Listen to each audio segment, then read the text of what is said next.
Да, ЦСКА е на финал в турнира за Купата на България след общ резултат. Обърнете внимание, 4-0 срещу Берое Стара Загора. Успехи с по 2-0 в двете срещи. Христо Янев е до мен. Господин Янев, ако в първия матч ЦСКА надигра Берое, днес можем ли да кажем същото, защото резултатът е същия? Резултата го показва по категоричен начин. Поздравявам тези страхотни момчета, поздравявам тази невероятна публика, тази победа за половин България. Днес ЦСКА показа какво означава да се бориш до край, какво означава червения дух.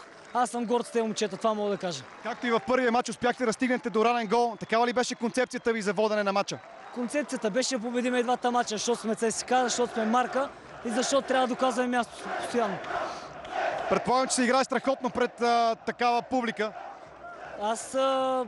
За мен това е нещо невероятно. Благодаря за подкрепата, благодаря за това, че през цялата година феновете са зад нас и резултата е на лице.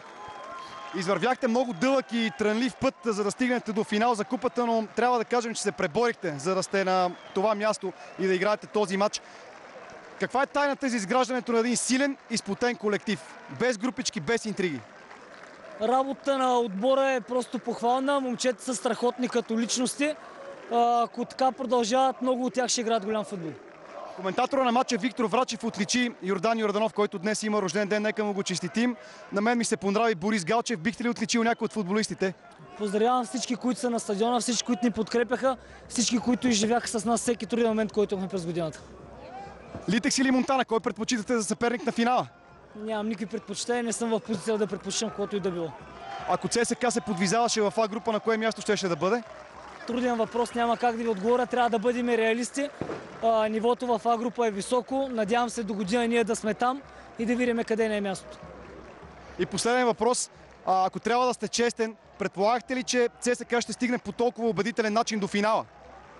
Казвах ви не случайно неща, които виждах всекидневно в работа на момчета, сериозни момчета, много футболни качества в тях.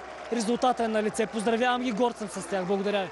Добре, и аз благодаря. Оставяме Христо Янев да празнува успеха с феновете на ЦСКА. Всеки момент към нас ще дойдат и някои от футболистите на двата отбора, предполагам.